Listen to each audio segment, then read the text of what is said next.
I think it is a fundamental intuition to which our sanity, both personally and intersubjectively, is anchored. I mean, to lose a sense of objective reality is to lose the platform on which you can communicate with anyone and or rationally expect anything to happen a moment from now. To think that your memory represents something about a prior state of the world and your beliefs represent something about a possible state in the future, all of this is anchored to a sense that there's a difference between knowing something really and just imagining it, right? There's a difference between perception and hallucination. All of these distinctions are born of this intuition.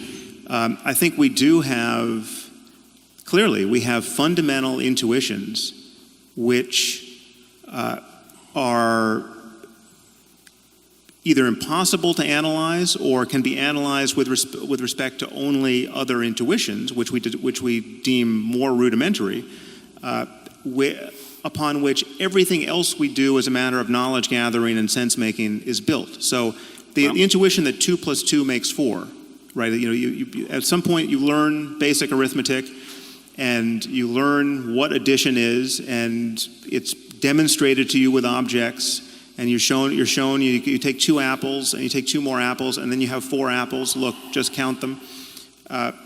The intuition that can be generalized to any 4 objects, right? That it's not just a fact about apples, right? This is something that we are clearly designed to have. There are places where it might break down, right? It might break down at the quantum level. It might break down in areas where our intuitions fail.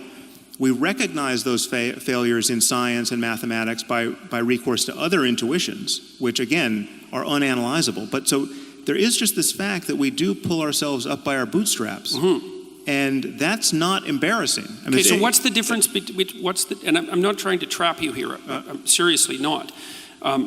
So there might be mathematical intuitions, a prioris, let's say. Kant identified time and space as a priori intuitions. Right.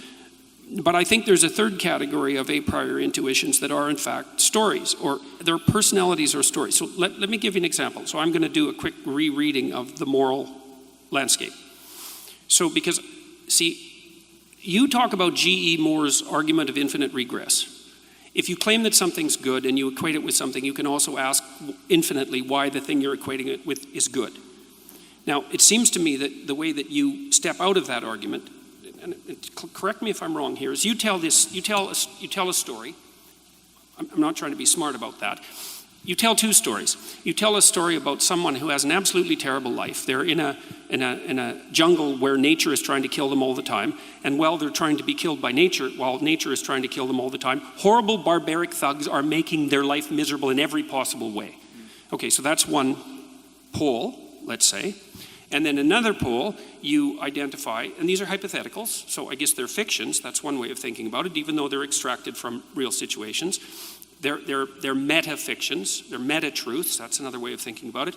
You contrast a good life, and that's a life where the person has enough to eat and enough shelter, and they have the things that you would expect people to want. And you say this is a bad life, and you say this is a good life, and then you say that's. And then you make a side move, which I would say is that's an objectively verifiable fact.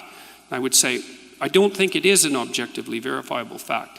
I think it's a fundamental moral claim. And I think that's where you put your stake in the ground. And I would say, when I read that, I thought, well, if you take your jungle story, which you've extracted from a bunch of horrors and compiled, and you take your positive story, which you've extracted from a bunch of horrors, or a bunch of quasi-utopias, let's say, and compiled, you're 2/3 of the way to a landscape of hell and heaven.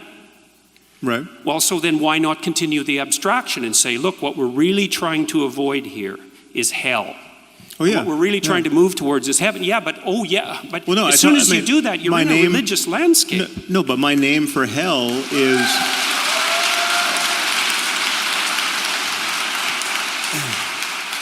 This is very interesting because, like,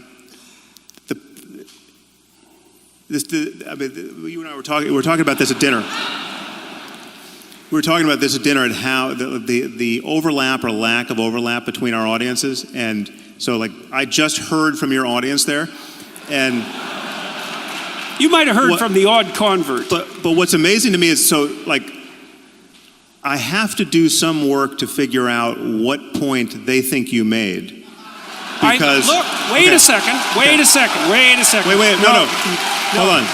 No. And I said, if you're going to produce a fiction, why not go right to the end? Okay, because you did produce a fiction. You can tell stories by way of communicating certain ideas. I mean, that's obviously. I'm not saying stories aren't incredibly powerful and useful and inevitable, right? It's like Wait, I think you are. You might not be saying that they're not inevitable, but you are debating their utility and power. Because you said that you don't need the story as an intermediary. I'm not. Now we have a few doors open here, which I think we should we should extract the most out of these areas that we've touched and not run on to something else. So I think there's to talk about the utility of story, right? Which is obviously a fact about the world and about human psychology that you're reading a lot into and more into than I'm reading, right? And the people we just heard from love that you. Well, maybe I'm reading more into it than you are. I'm not sure about that. But you talk a lot about the primacy of stories, and you are trying to get me to admit that even I helplessly resort to storytelling to make my points, right? Well, you did there. I think this is a good place for us to, and I don't want us to get bogged down, but I think it's a good place for us to touch this topic of the distinction between literal and metaphorical truth, which you might want to introduce it, but because that in my mind that covers this different emphasis on stories.